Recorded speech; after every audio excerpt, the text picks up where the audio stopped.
ನಮಸ್ಕಾರ ಸ್ನೇಹಿತರೆ. ಇವತ್ತಿನ ಬೆಳಗ್ಗೆ ಎಲ್ಲ ನಮ್ಮ ಅರಣ್ಯ ಭವನದಲ್ಲಿ ರೆಸ್ಟ್ ಮಾಡ್ತಿರುವ ಆನೆಗಳು. ನಮ್ಮ ಕ್ಯಾಪ್ಟನ್ ಅಭಿಮನ್ಯು ಇಲ್ಲದೆ ಮೊದಲನೇ ದಸರಾ 25 ವರ್ಷದ ನಂತರ. ನೋಡಿ, ನಮ್ಮ ಮಹೇಂದ್ರ, ಶ್ರೀರಾಮ, ನಮ್ಮ ಬಳ್ಳೆ ಲಕ್ಷ್ಮಿ, ನಮ್ಮ ಶ್ರೀಕಂಠ, ಆ ಕಡೆ ಏಕಲವ್ಯ, ಅಲ್ಲಿ ನಮ್ಮ ಪ್ರಶಾಂತ ಇದ್ದಾನೆ, ಆ ಕಡೆ ನಮ್ಮ ಧನಂಜಯ ಇದ್ದಾನೆ.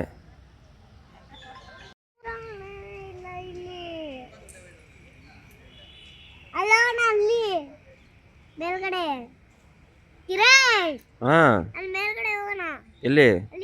ಬೇಡ ಬೇಡ, ಬೈತಾರೆ ಕಣ.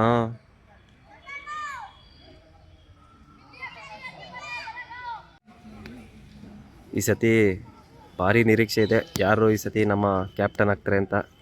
ಇಲ್ಲಿ ನಮ್ಮ ಧನಂಜಯ ಇದ್ದಾನೆ. ಧನಂಜಯನ ಇಲ್ಲ ಪ್ರಶಾಂತನ ಇಲ್ಲ ನಮ್ಮ ಮಹೇಂದ್ರನ ಕಾದು ನೋಡಬೇಕು. ಸಖತ್ ಸಸ್ಪೆನ್ಸು, ಇನ್ನೂ ಅನೌನ್ಸ್ ಮಾಡೋದು ಬಾಕಿ ಇದೆ.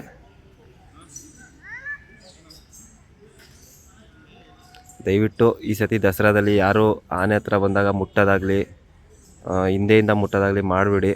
ಸಖತ್ತು ಈಗ ಒಂದು SOP ಇರೋದ್ರಿಂದ ಸಖತ್ ಸ್ಟ್ರಿಕ್ಟ್ ಮಾಡಿದ್ದಾರೆ. ನಾವು ಕಾರ್ಯಾಚರಣೆಗೆ ಹೋದಾಗಲೂ ಅಷ್ಟೇ, ಲಾಸ್ಟ್ ಟೈಮು ಯಾರೋ ಒಬ್ಬ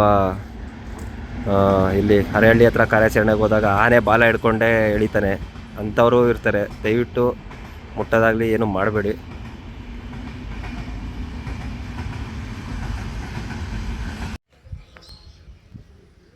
ನಮ್ಮ ಸೀನಿಯರ್, ದಸರಾಗೆ ಸೀನಿಯರ್ ಅನ್ಬೋದು, ನಮ್ಮ ಗೋಪಿ. ಸುಮಾರು ಇದು 14ನೇ ವರ್ಷದ ದಸರಾ ಇರ್ಬೋದು ಗೋಪಿಗೆ. ಇವನು ಪಟ್ಟದಾನೆ ಆಗಿ ಆಮೇಲೆ ನೌಫತ್ತಾನೆ ಆಗೋ ಕೆಲಸ ಮಾಡಿದ್ದಾನೆ ನಮ್ಮ ದಸರಾದಲ್ಲಿ.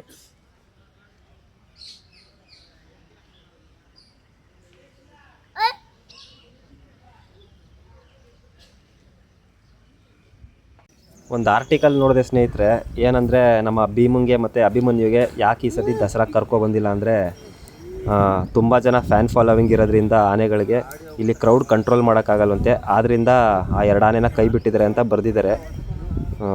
ಏನಂತಾನೆ ಗೊತ್ತಿಲ್ಲ ಏನು ಹೇಳಬೇಕು ಅಂತ. ಭೀಮನ್ಗೆ ಮದ ಇರೋದ್ರಿಂದ ಅವ್ರು ಕೈ ಬಿಟ್ಟಿರೋದು. ಆಮೇಲೆ ಅಭಿಮನ್ಯುಗೆ 60 ವರ್ಷ ಆಗಿರೋದ್ರಿಂದ ಒಂದು ರೂಲ್ಸ್ ಪ್ರಕಾರ ಅದಕ್ಕೆ ಸನ್ಮಾನ ಮಾಡಿ ರಿಟೈರ್ಮೆಂಟ್ ಕೊಟ್ಟಿದ್ದಾರೆ, ಕರ್ಕೊಬಂದಿಲ್ಲ. ಆದರೆ ಇವ್ರು ಯಾಕೆ ಈ ಥರ ಬರೆದಿದ್ದಾರೆ ಅಂತ ಗೊತ್ತಿಲ್ಲ. ಅವರೊಬ್ಬರು ಆನೆ ಪ್ರೇಮಿಯಾಗಿ ಕೆಲವು ಇನ್ಫ್ಲೂಯೆನ್ಸರ್ ಮೇಲೆ, ಸೋಷಿಯಲ್ ಮೀಡಿಯಾದವ್ರ ಮೇಲೆ ದೂರು ಕೊಟ್ಟಿದ್ದಾರೆ.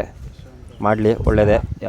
ಅದಕ್ಕಿಂತ ಮುಂಚೆ ಅವ್ರದ್ದು ಒಂದು ಯೂಟ್ಯೂಬ್ ಚಾನಲ್ ಇತ್ತು, ಅವರು ಕೆಲ ಸಂದರ್ಶನ ಕೊಟ್ಟಿದ್ದಾರೆ ಅಂತ ಮರೆತುಬಿಟ್ಟಿದ್ದಾರೆ. ಅವರು ಏನೋ ಮಾಡ್ತಾಯಿದ್ದಾರೆ, ಒಳ್ಳೆಯದಾಗಲಿ.